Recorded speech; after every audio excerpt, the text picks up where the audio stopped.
Astro సిండికేట్లో మీ personal and business promotions కోసం కింది నెంబర్కు కాంటాక్ట్ చేయండి.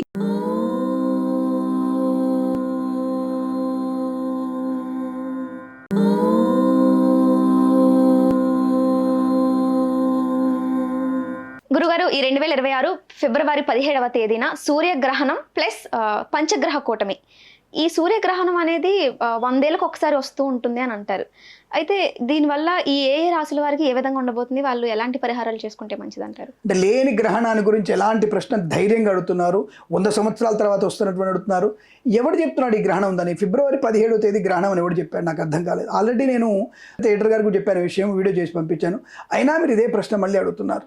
అసలు ఫిబ్రవరి 17 గ్రహణం ఉందన్నాడు గాడిదేవరు? ఫస్ట్ నాకు ఆ విషయం కావాలి. అయ్యో గురు అలా అంటారు ఏంటంటే, మన భారతదేశంలో గ్రహణమే లేనప్పుడు మనం ఎక్కడ అసలు లేని గ్రహణాన్ని నేను ఎలా చెప్పను దాని గురించి?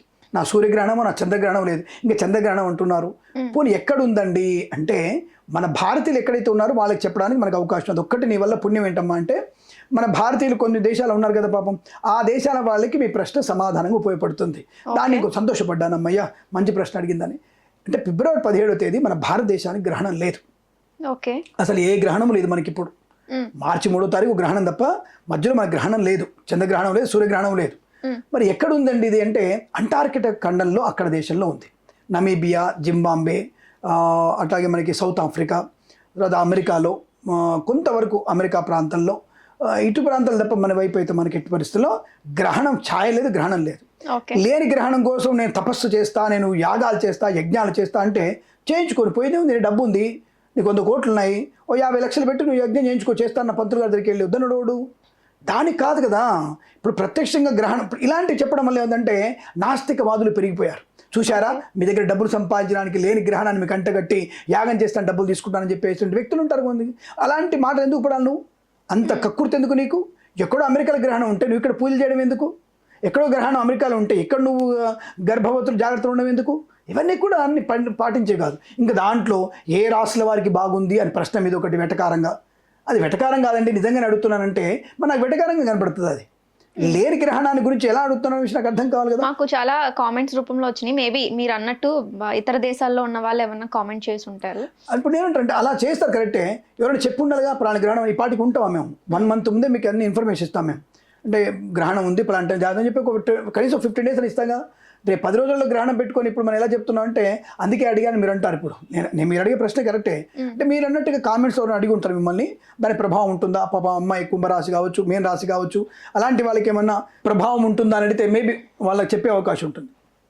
ఇది మనకి అమెరికాలోను, సౌత్ ఆఫ్రికా, అలాగే జింబాంబే, నమీబియా, అంటార్కిటికా ఆ ప్రాంతాల్లో తప్ప మనకు లేదు.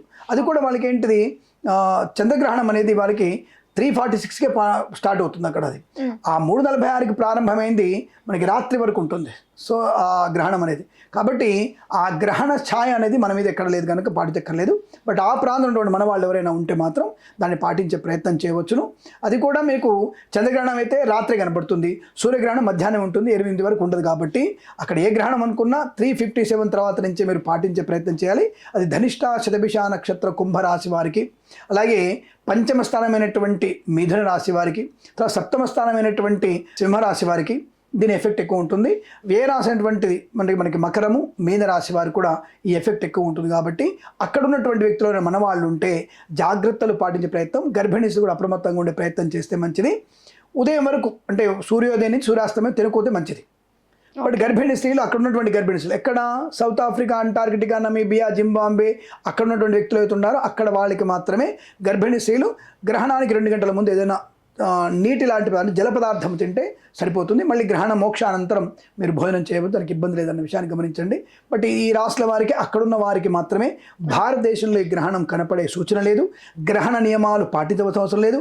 శుభ్రంగా మీరు తినండి, శుభ్రంగా గర్భిణీస్తులు మీ పనులు మీరు చేసుకోండి, ఉద్యోగానికి వెళ్ళండి, ఆనందంగా ఉండండి, ఐశ్వర్యాన్ని పొందుకోండి. ఇంత తప్ప ఇంతకు మించి చెప్పడానికి ఏం లేదమ్మా.